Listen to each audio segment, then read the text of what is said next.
Jack12. The neutron years. In the early 1980s, you didn't have to be in a GE business that was up for sale to wonder if Jack Welch knew what he was doing or where he was going. The turmoil, angst, and confusion were everywhere. The causes were the goal to be no one or no. 2. The three circles, the outright sale of businesses, and the cutbacks now occurring in many parts of GE. Within 5 years, 1 of every 4 people would leave the GE payroll, 118,000 people in all, including 37,000 employees in businesses that were sold. Throughout the company, people were struggling to come to grips with the uncertainty. I was adding fuel to the fire by investing millions of dollars in what some might call non-productive things. I was building a fitness center, guest house, and conference center at headquarters and laying plans for a major upgrade of Crotonville, our management development center. My take on this was that all these investments, at a cost of nearly $75 million, were consistent with the soft values of excellence I had outlined at the Pierre Hotel. But people weren't buying it. For them, it was a total disconnect. It didn't matter that the money I was investing in treadmills, conference halls, and bedrooms was pocket change to a company that was spending $12 billion over the same period on new plants and equipment. That $12 billion, spread across factories around the world, was invisible and considered routine. The symbolism of the $75 million was too much for people to handle. I could understand why it was difficult for many GE employees to get it, but I was sure in my gut it was the right thing to do. A key supporter during this period of spending while downsizing was Human Resources Chief Ted Levino. He was the rock, a link to the past, an up-from-the-ranks GE veteran who had the respect of everyone in the system. His motives and integrity were unquestionable. I know many shaken executives sat on Ted's couch fresh from one of their early encounters with me. Ted counseled many of the senior people who had to go. He had backed me during the selection process and, more important, knew what he was getting and believed GE needed it. Ted's support was important because people were out of their minds over these investments. Nothing I could say or do would ever completely satisfy the detractors or fully calm the organization's jitters. I wasn't going to hide.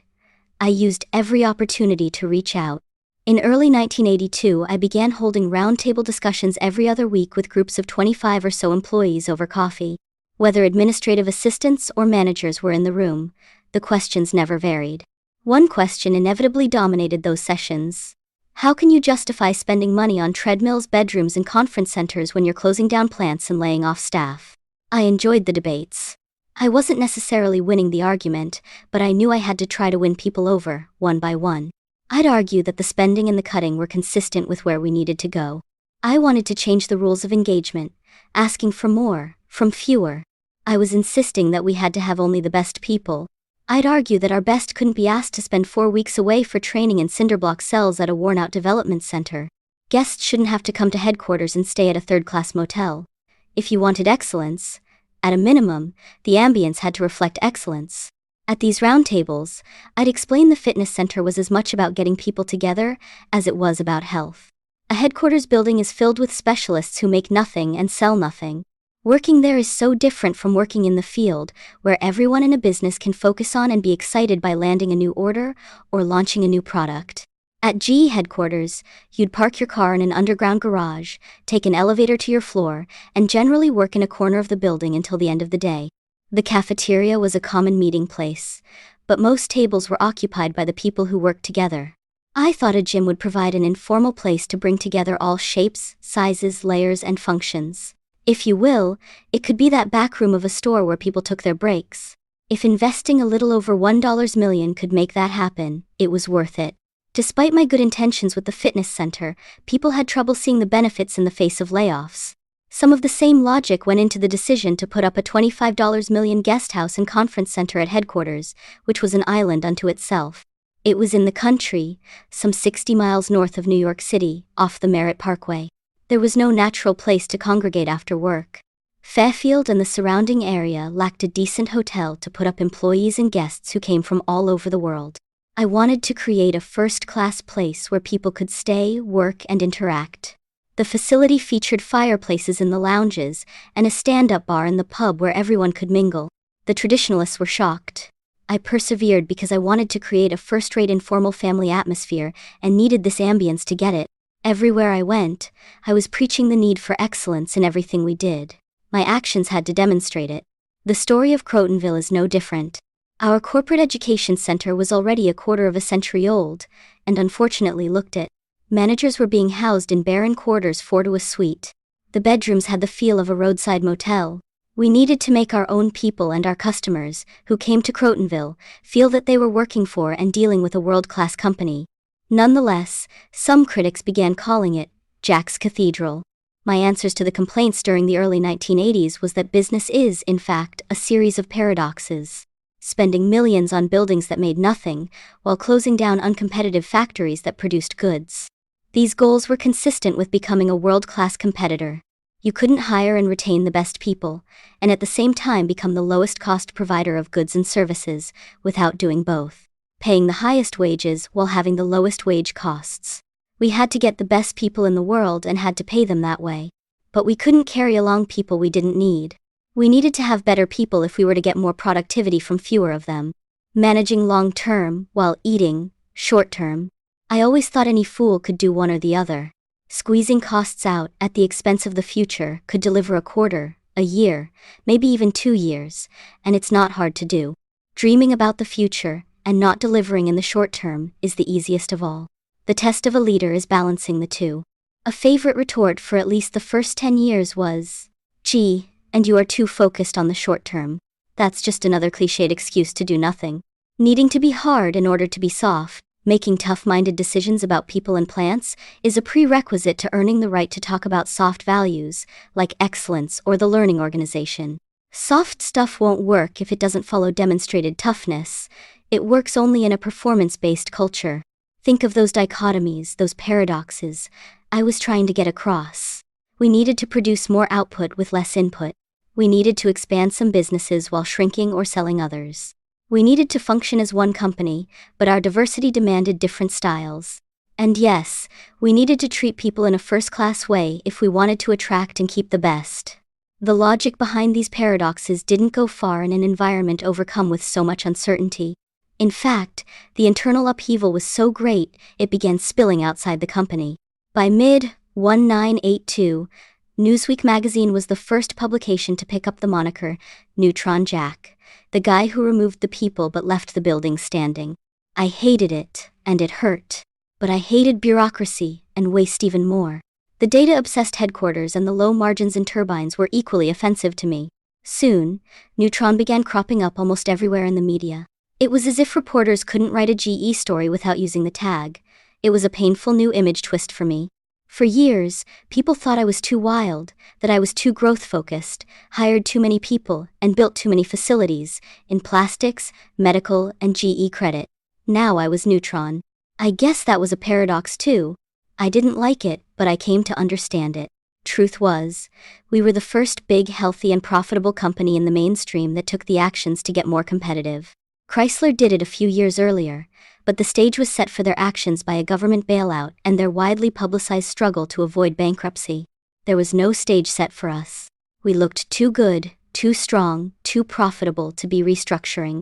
Our $1.5 billion in net income and $25 billion of sales in 1980 made GE the 9th most profitable company in the Fortune 500 and the 10th largest. However, we were facing our own reality. In 1980, the U.S. economy was in a recession. Inflation was rampant. Oil sold for $30 a barrel, and some predicted it would go to $100 if we could even get it. And the Japanese, benefiting from a weak yen and good technology, were increasing their exports into many of our mainstream businesses from cars to consumer electronics.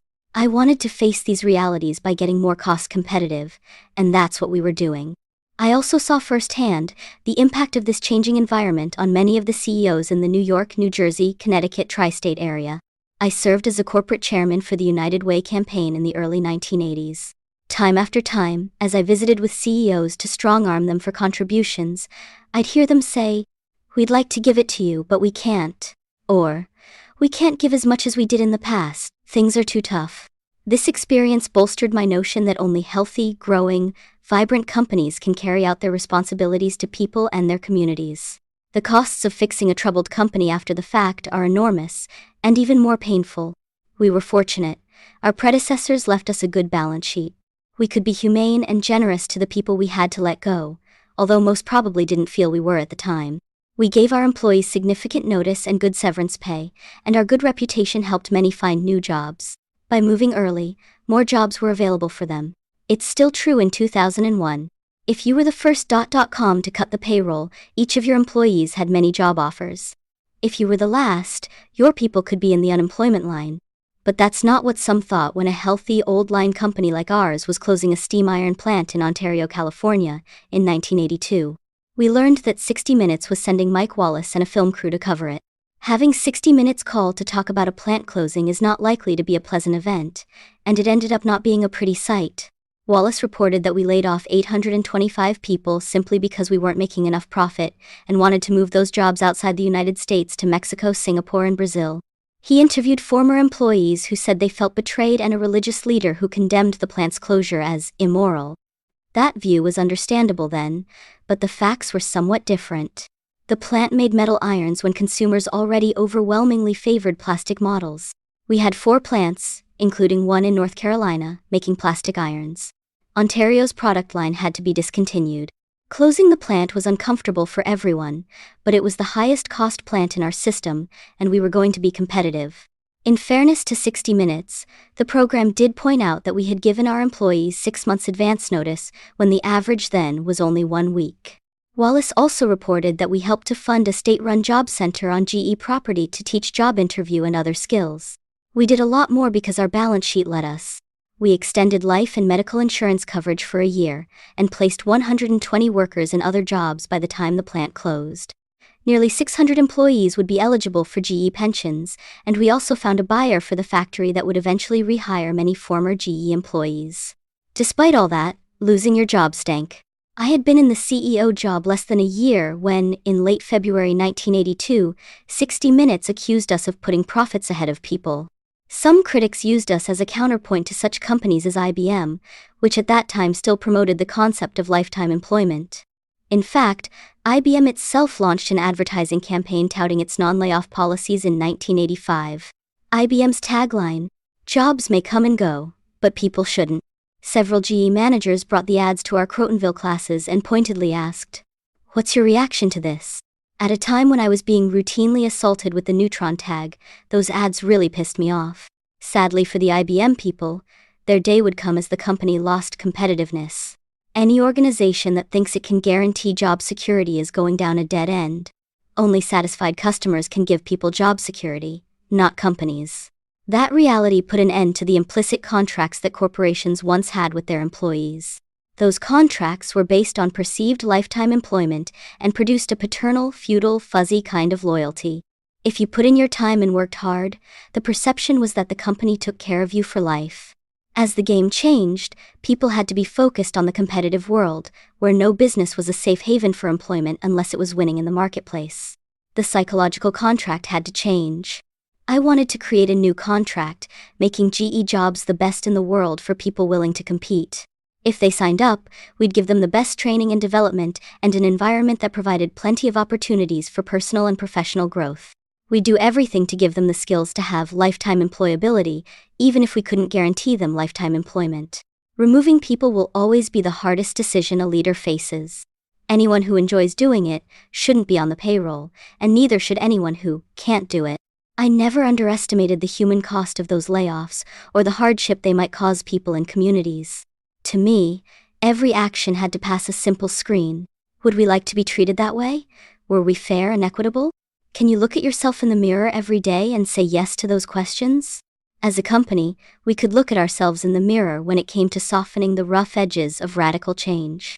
The speech I had to give 1,000 times was, "We didn't fire the people. We fired the positions, and the people had to go."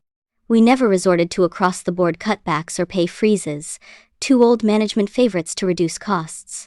Carried out under the guise of sharing the pain. Both actions are examples of people not wanting to face reality and differentiation. That's not managing or leading. Edicts to impose a uniform 10% layoff policy or a wage freeze undermine the need to take care of the best.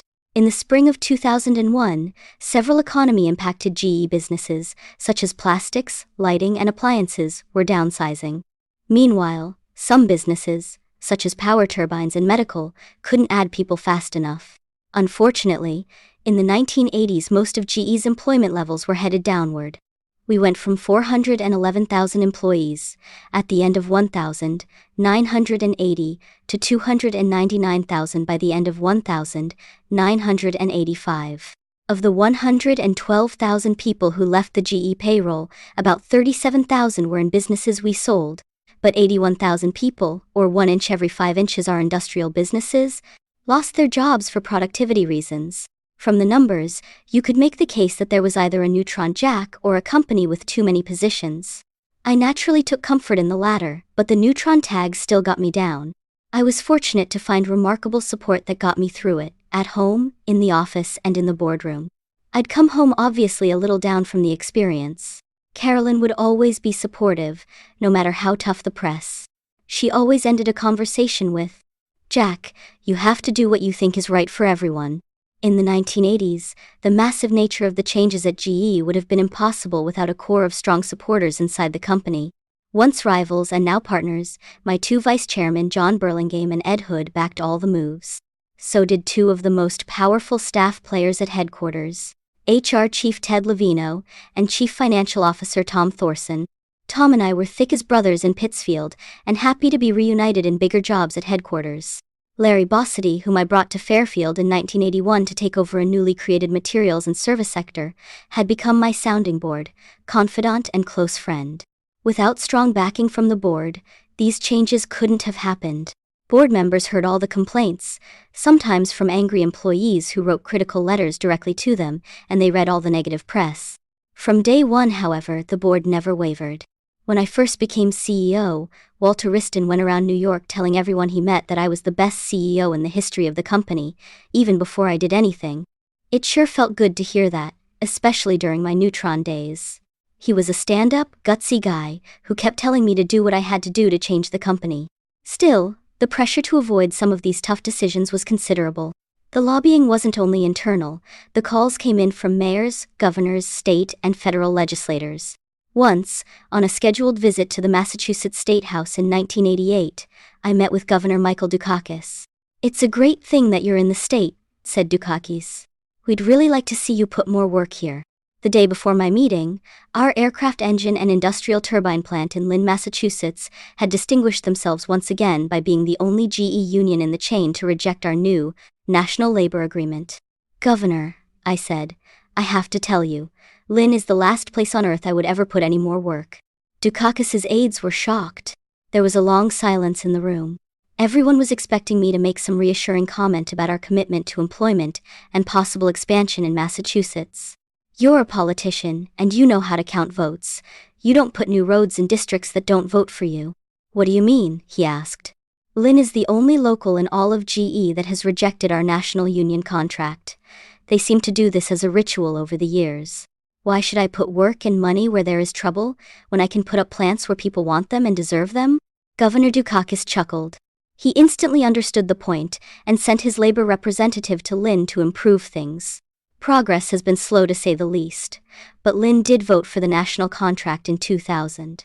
I took another solid hit in early August of 1984, when Fortune magazine put me at the top of its list of the 10 toughest bosses in America. This was a case where being no one or no two wasn't something you were looking for. Fortunately, the article had some good things to say as well. One former employee told the magazine that he had never met someone with so many creative business ideas. "I've never felt that anybody was tapping my brains so well." Another actually credited me with bringing to GE the passion and dedication that characterized the best Silicon Valley startups. I liked all that, but the positive reactions were overshadowed by comments from anonymous former employees who said I was very abrasive and didn't tolerate, I think, answers. "Working for him is like a war," claimed another unidentified person. "A lot of people get shot up, the survivors go on to the next battle." The article claimed that I attacked people almost physically with questions, in the words of the writer, criticizing, demeaning, ridiculing, humiliating. In truth, the meetings were different from what people were used to. They were candid, challenging, and demanding. If former managers wanted a reason why they didn't cut it, there were plenty of ways to spin the story. I got the article as I was leaving the office for California to spend a weekend at the Bohemian Grove as the guest of director Ed Littlefield. I shared the story with Ed, who shrugged it off. I couldn't get it out of my mind. The story made it a long weekend. The net effect of all this publicity was that the Neutron Jack and Toughest Boss in America labels would stick for some time. The ironic thing was that I didn't go far enough or move fast enough. When MBAs at the Harvard Business School in the mid-1980s asked me what I regretted most in my first years as CEO, I said, I took too long to act. The class burst out laughing, but it was true. The facts were that I was just too hesitant to break the glass. I waited too long to close uncompetitive facilities. I took too long to take apart the corporate staff, keeping on economists, marketing consultants, strategic planners, and outright bureaucrats much longer than I needed to. I didn't blow up our sector structure until 1986. It was just another insulating layer of management and should have been cut the moment the succession race was decided. The 7 executives in these sector jobs were the best people we had. They should have been running our businesses. I was wasting them in these oversight positions. We promoted our best executives to those jobs, and in turn, those jobs made some of our best people look bad. Once we blew it up, we quickly discovered something else. Without the sector layer, we got a much better look at the people really running the businesses. It changed the game. Within months, we could see clearly who had it and who didn't. 4 senior vice presidents left the company in mid-1986. It was a huge breakthrough. While the media focused on the layoffs, we focused on the keepers. I could talk my face blue about facing reality, or being no one or no 2 inches every business, or creating an organization that thrived on change. But until we got the right horses in place, we didn't get the traction we needed to truly change the company. I shouldn't have wasted so much time on the resistors, hoping they'd buy in. When we finally got the right people in all the key places, the game changed quickly. Let me illustrate what putting the right person at the top can do. I can't think of a better example than our appointment of Dennis Dammerman as Chief Financial Officer in March of 1984. If you had asked thousands of employees at that time to come up with a list of 5 folks who would succeed Tom Thorson as CFO, none would have named Dennis because he was so far down in the financial hierarchy. Tom and I always had a complex relationship. I loved his brains, his cockiness, and his companionship. In spite of his outwardly flamboyant manner and his great support for where we were going, he saw himself as the protector of the strongest functional organization in the company. Ironically, he was also the sharpest critic in the company, tough and decisive about everything and everyone, including me. Yet, when it came to finance, he couldn't bring himself to step on the function's sacred turf. We had many conversations about this but could never agree. Tom moved on to become CFO of Travelers. With 12,000 people strong, finance had become too large and too entrenched a part of the bureaucracy. Most of the nice-to-know studies originated in the finance function, which at that time spent $65 million to $75 million a year on operations analysis alone. Finance had become an institution of its own. It had the company's best training program. Their smartest graduates went on to the audit staff, where they rotated from business to business for several years. The result was, we had a strong, capable but set in its ways financial institution that was controlling the hell out of the place but didn't want to change either the company or itself. By appointing Dennis to the job, I wanted him to lead his own revolution. When I asked him to become Chief Financial Officer, he was General Manager of GE Capital's real estate division. He had never made a presentation to the board of directors. He was only 38 years old, which made him the youngest CFO in the company's history. Dennis had worked for me for 2 years when I was a sector executive. During that period, he demonstrated incredible smarts, courage, and versatility. He could slice and dice the smallest details of the appliance business on one day, then analyze the most complex deal at GE Capital the next. During the Session C People reviews, he instantly knew the difference between the A and the B players. Just as important, he didn't carry any of the bureaucratic baggage that the players on the more typical list of candidates would have had. I gave him the ultimate stretch assignment.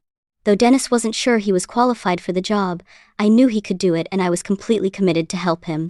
Dennis was as shocked as the finance organization over his appointment. He was sitting in his office at GE Capital when I called at 7:15 a.m., one day in March of 1984, and asked him to meet me at 6 p.m. at Gates, the same restaurant where I had written the 3-circle strategy on a cocktail napkin. I told Dennis to keep our meeting a secret from everyone. I have no idea what went through his mind during those 10 hours before our session. I'm sure he figured this was something that was going to be good for him. One thing he never imagined was that I would ask him to take the top finance job. When I arrived at Gates, Dennis was already sitting at the bar. I sat next to him, ordered a drink for myself, and got right to the point. "Dennis," I said, "I'd like to go to the board this week and appoint you Senior Vice President and Chief Financial Officer. Are you okay with this?" Completely surprised, he managed to mutter, "Yes, okay." Once over the excitement, Dennis started asking dozens of questions about the job, so many that I finally called home and invited Carolyn down to join us. We all celebrated Dennis's good news together. When his appointment became public, shockwaves ran through the company and really rocked the finance function. This was just what I wanted. Dennis's appointment created the crisis we needed. I added more heat to the situation by writing Dennis a 3-page critique of his new function. Dennis shared it with his team. In a May 1984 letter I wrote, "The first thing I'd like to do is make it clear that I don't hate the function. I think its strengths have made it the best single functional organization in the company. It has been some of the glue that's kept the company together. But that is the past. What worked before, control, is not enough for tomorrow. Everything done in the past is open for question, not criticism, from the financial management program, its input, size, and the training it provides to the headquarters and field, organization's size and role. Change doesn't come from a slogan or a speech. It happens because you put the right people in place to make it happen. People first, strategy and everything else next." Dennis was in many ways the perfect inside-outsider we needed to break the bureaucratic hold finance had on our company. Over time, Dennis dramatically changed the face of finance. 2 years into the job, he was still battling the financial bureaucracy. Headquarters loved data, and it took years to stop the financial people from overanalyzing it. In 1986, a detailed analysis of international sales came across my desk, projecting GE's total revenues for the next 5 years in every country, including, of all places, Mauritius, the tiny island, off the coast of Africa. I went bonkers. The name at the bottom of the report was Dave Coate, a financial analyst, at headquarters, 2 levels below Dennis. I asked my assistant to call Coate and get him over to my office. "Dave," I said, "you look like a smart guy. What are you doing bothering people in the field to get this stuff? Sales? 5 years out? In Mauritius? I doubt you even know where it is." Dave didn't know what to say. Unbeknownst to me, he had tried to shut the report down 2 months earlier. We got rid of that report for good that day. Dave got visibility and a series of promotions within the company, the last as CEO of Appliances. He left in 1998 and is now CEO of TRW in Cleveland. Dennis Dammerman persevered against incidents like this, and 100 more like it. Over his first 4 years in the job, he cut the finance staff in half. He led the consolidation of the 150 different payroll systems we had in the United States alone. He changed the financial management program, which used to be 90% finance and 10% general management, so that nearly half of its content was on management and leadership. And he changed our audit staff so that our auditors became business supporters, not corporate policemen. Changing the role of the audit staff would be a huge win for us, a very big deal. Getting auditors into this business partner role and out of the green eyeshade gotcha role changed not only what they did, but ultimately who they would become. 3 of our key initiatives, in-services, Six Sigma, and e-business, wouldn't be where they are today without the passionate leadership and support of this young group of stars. They relentlessly transferred best practices from one GE business to another around the globe. Today, the CFOs of all of GE's businesses see their jobs as COOs, and not controllers. In the 14 years that Dennis served as Chief Financial Officer, until becoming a Vice Chairman of GE in 1998, he transformed an audit-driven finance organization into the best school for business leadership. 3 of his former audit staff heads have become huge stars at GE.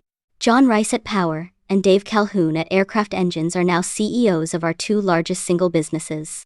Jay Ireland became CEO of the NBC Station Group. Charlene Begley, a 36-year-old mother of 3, ran GE's 180-person audit staff and then went on to become CFO of GE's specialty materials business in mid-2001. Charlene was replaced by 37-year-old Lynn Kalpeter. She had been Chief Financial Officer of NBC's Station Group. There's a similar success story in the legal arena. We had a legal organization that was on the wrong end of the Rolodex. If a problem came up, our lawyers basically knew whom to dial up.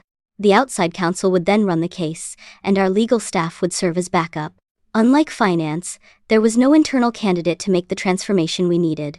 I talked to all kinds of outside lawyers to get help in my search for the best. Just as Dennis seemed an unlikely hire as chief financial officer, so was my new general counsel, Ben Heineman. He was a constitutional lawyer in Washington, D.C., whose practice was appellate Supreme Court litigation. Ben had been a Rhodes Scholar, a reporter for the Chicago Sun-Times, the editor of the Yale Law Journal, a Supreme Court law clerk, and a public interest lawyer in Washington. His first job after clerking for Justice Potter Stewart was defending the mentally handicapped. He worked in government as Undersecretary of the Department of Health, Education and Welfare, and in private practice as managing partner of Sidley and Austin's Washington office when I met him in 1987. To some, Ben seemed a bizarre choice to head our legal staff. I didn't think so, but even he had some doubts. Before our final interview, he said, "Remember, I'm a constitutional lawyer. I'm not a corporate lawyer. I'm not a New York lawyer." "I don't care," I shot back. "You'll hire good lawyers. That's what I want you to do." Ben didn't have the same stable of talent Dennis inherited in finance. He had to go outside, and he did. I gave him carte blanche to pay as well as the best law firms, and then added options into the mix as the upside kicker. He was able to pry out some of their smartest partners. This was the classic case of as hiring as. Ben was over the top about resumes. He couldn't talk about people without getting into a line-by-line description of their credentials, from their school and position on the law review to which federal judge they clerked for. We all kidded him about it. I'll concede that in this case resumes counted, and Ben found stars. He brought in John Samuels, a former partner at Dewey Ballantine, to head our tax department. Brackett Deniston, the former chief legal counsel for Massachusetts Governor Bill Weld, to run litigation. Pamela Daly, a partner at Morgan, Lewis & Bockins in Philadelphia, to head up M&A. Steve Ramsey, a former Department of Justice, DOE, environmental litigation head, to run environmental, health and safety. And Ron Stern, an antitrust partner at Arnold & Porter, to head up our antitrust practice based in Washington. In 2001, Ron spent most of his time in Brussels having an experience no one should go through. Ben put the same caliber of talent into the general counsel jobs at almost every GE business. We got more than great legal advice. 3 of Ben's associates left the law and played significant roles in GE operations. Henry Hubschman, former general counsel at Aircraft Engines, and now CEO of GE Capital Aviation Services. Frank Blake, general counsel at Power Systems, became head of business development for the company. Jay Lappin, former general counsel at Appliances, went on to become president of GE Japan. Ben turned the place upside down. Today, I believe GE has the best legal firm in the world. Almost everyone agrees it is the best corporate legal team.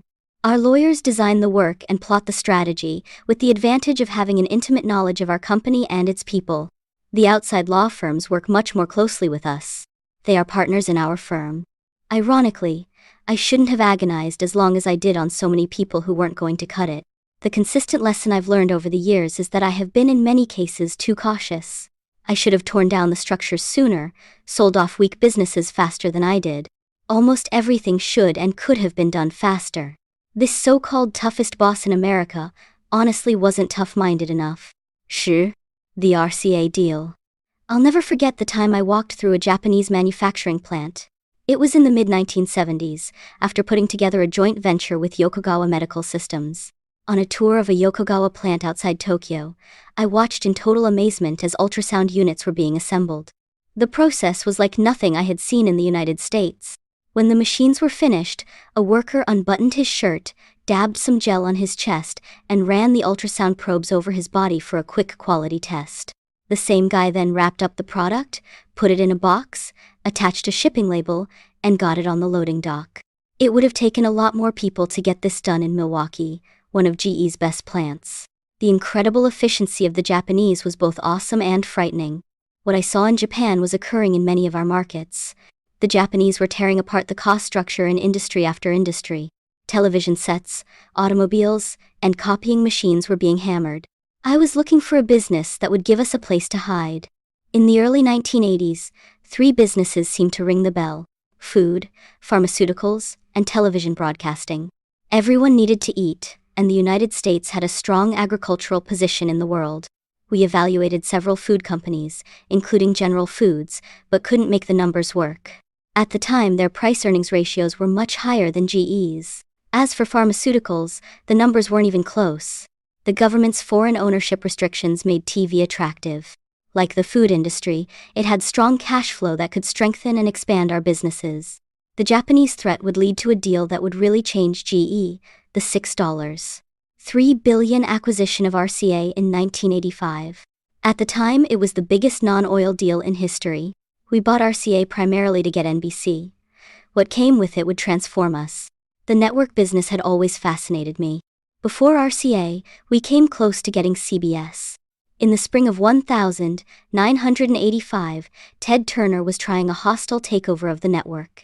CBS chairman Tom Wyman and I met over dinner at our headquarters in Fairfield to discuss the possibility of our being a white knight. But Wyman fended off Ted's threat, and we weren't needed. The CBS deal evaporated. But my secret meeting with Wyman hadn't escaped attention. There are no secrets on Wall Street.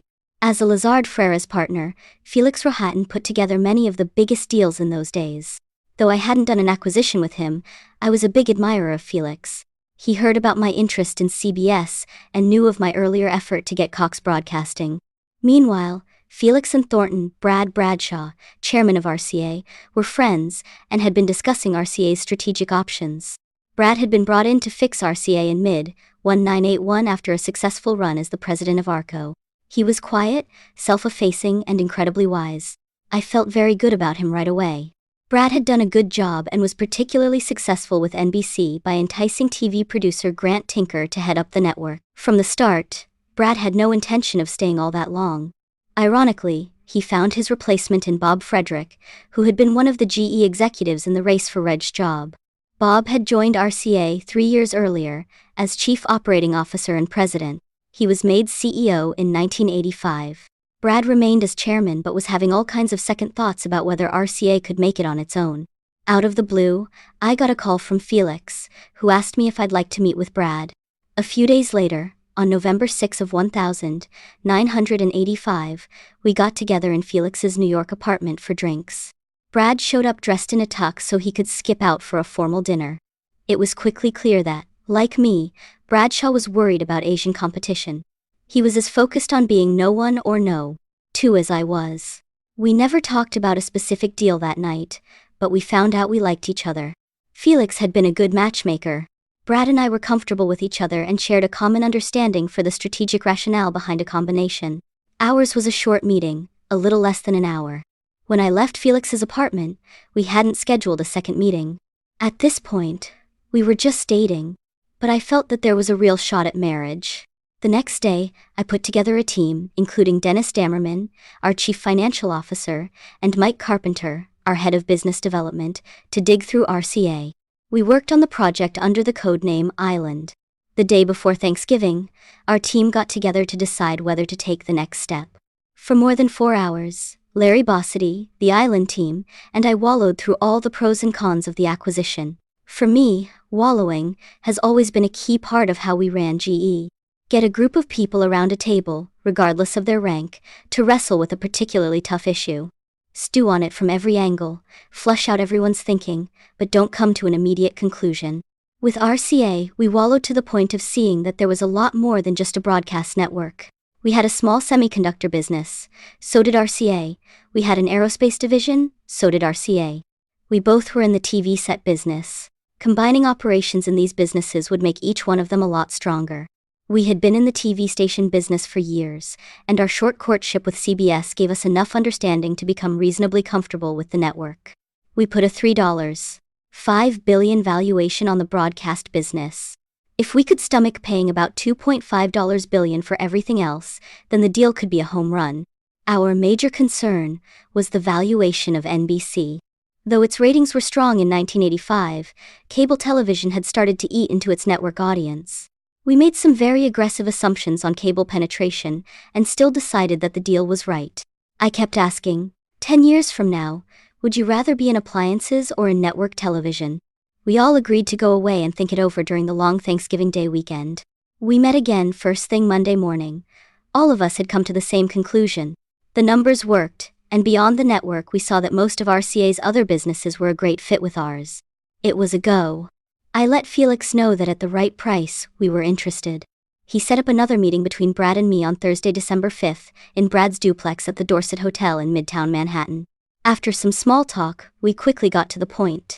"I'd like to buy your company," I told him. "Our companies are a perfect fit." The fit was obvious to him as well. I tried a price in the $61 a share range, more than $13 higher than RCA stock was trading at that time. He paused, and in his professorial way, let me know it wasn't quite enough. By the time I left, we agreed to pursue the deal and to disagree on a final price. The next day, things got a little hairy. It turned out that Brad hadn't discussed our meetings with Bob Frederick. When Bob found out, he became angry, to say the least. He felt the company was being sold out from under him. Bob and Brad had a brief falling out over this, and Bob tried to marshal some of the directors on RCA's board against the deal. When the board met on Sunday, December 8th, Brad was able to get a majority of the board to approve the deal. Afterward, he called me to report the good news but said the price still wasn't right. He had retained Felix to represent him. I needed an investment banker, so I signed up my good friend John Weinberg, who was running Goldman Sachs. Over the next few days, meeting at a suite in a New York hotel, Brad, Bob, and Felix negotiated with John and me. At the end, as usual, we got down to nickels and dimes. Brad was at $67 a share, and I was at $65. The deal closed when I gave Brad $66.50, probably 50 cents more than he expected. I always tried to leave some goodwill on the table when the seller's ongoing involvement was important to the company's success. By Wednesday evening, December 11, we had a deal to buy RCA for a total of $6.3 billion in cash. There was an odd footnote to the deal. Only months before, in August, a lower-level lawyer at RCA had called one of our attorneys and said he would like to get rid of an old GE-RCA consent decree. During World War I, the U.S. government asked GE, AT&T, and Westinghouse to form the Radio Corporation of America for defense purposes. In 1933, the Justice Department decided that we should spin it off as a separate company. We did that and took over their headquarters building at 570 Lexington Avenue as compensation. However, the consent decree resulting from that transaction restricted GE from buying RCA common stock. The Justice Department eliminated the 50-plus-year restriction by October, clearing the way for the deal 2 months later. Talk about dumb luck. None of us had a clue the consent decree existed. After wrapping up the deal that Wednesday night, I left RCA's lawyers' offices and went back to the GE building on Lexington Avenue to celebrate. It was the same building the company had gotten for its part of RCA in 1933. What a night. We broke out the champagne. We were laughing and giving each other high fives. All of us, Larry Bossidy, Mike Carpenter, Dennis Damerman, and the others, were like kids. I'll never forget the kick we got looking out the windows through the fog and seeing the RCA sign illuminated on top of their building at Rockefeller Center. It was just 3 blocks away from ours. We could hardly wait to get the GE logo up there. We felt like hot stuff at the moment. From my first meeting with Bradshaw to final board approval, it had taken 36 days to nail down the largest non-oil merger at the time. The deal, announced December 12, was a turning point for GE. The critics, and there were many, focused on GE getting into the network business. They asked, what in the world was a light bulb company doing buying a TV network? Broadcasting gave us pizzazz and great cash flow, and the hideaway I wanted from foreign competition.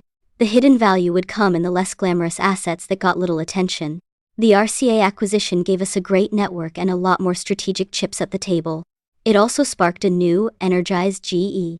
We had been going through lots of turmoil with our restructuring and downsizing. The deal changed the atmosphere. I remember walking up to the stage for the opening session of our operating managers meeting in Boca that January, a few weeks after the acquisition was announced. All of a sudden, some 500 people in the room stood up in a spontaneous ovation. RCA became the kickstart to a new era. Once the deal closed, we sold RCA's non-strategic assets, including records, carpeting, and insurance. We didn't like the culture in the record business. The carpet business didn't fit with anything we did, and neither did a small insurance company. Within a year of the deal, we had $1.3 billion of our $6.3 billion back. I tried hard to keep Grant Tinker as head of NBC. With Brandon Tartikoff as his partner, the two of them had turned around the network with lots of great hits, from The Cosby Show to Cheers. Tinker had signed on for a 5-year stay that would be up in July. He had been commuting weekly between New York and California and was tired of it. Although Tinker told Brad before the acquisition that he intended to leave, I tried to convince him to stay with us. We had dinner in New York where I offered him, what was for me, an ocean of money. There was nothing I could do to get him to reconsider. Fortunately, I had a backup plan from day one. Bob Wright was now running GE Capital after the sale of Housewares.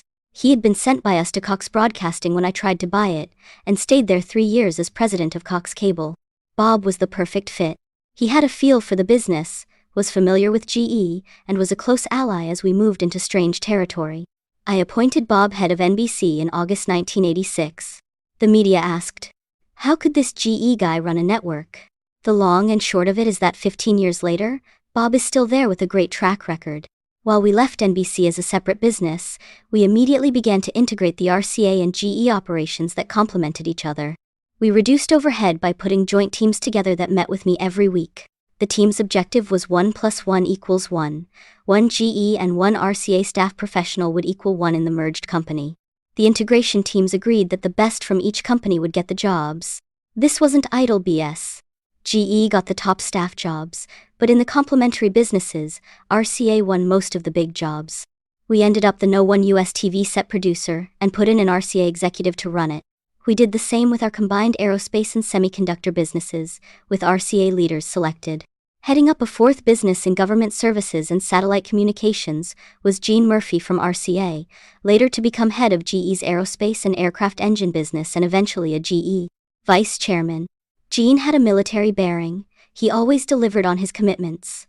I considered him Mr. Integrity, as high a compliment as you could pay anyone. These assets, or chips, gave us strategic options that weren't possible before. Over the next decade, each of these chips would create real value for GE. Unfortunately, while I was doing the biggest deal of my professional career, the biggest merger in my personal life was ending. Carolyn and I had been having difficulty in our marriage for many years. Through all my GE years, I was the ultimate workaholic, while she did a great job raising our 4 kids. All of them were on their way and doing well. Catherine, our oldest, had graduated from Duke University and was in her first year at Harvard Business School. After getting an undergraduate degree from the University of Virginia, my oldest son John was getting his master's degree in chemical engineering at Illinois. Our other daughter, Anne, graduated from Brown University and was going to the Harvard School of Architecture for her master's degree. Our youngest son, Mark, was in his freshman year at the University of Vermont. Carolyn and I simply found ourselves on different paths. Other than our friendship and mutual respect, we had little in common. It was difficult and painful, but we divorced amicably after 28 years of marriage in April 1987. Carolyn went to law school, got her law degree, and eventually married her undergraduate sweetheart, who is also a lawyer. Suddenly, I found myself single again. Being single, and having money, was like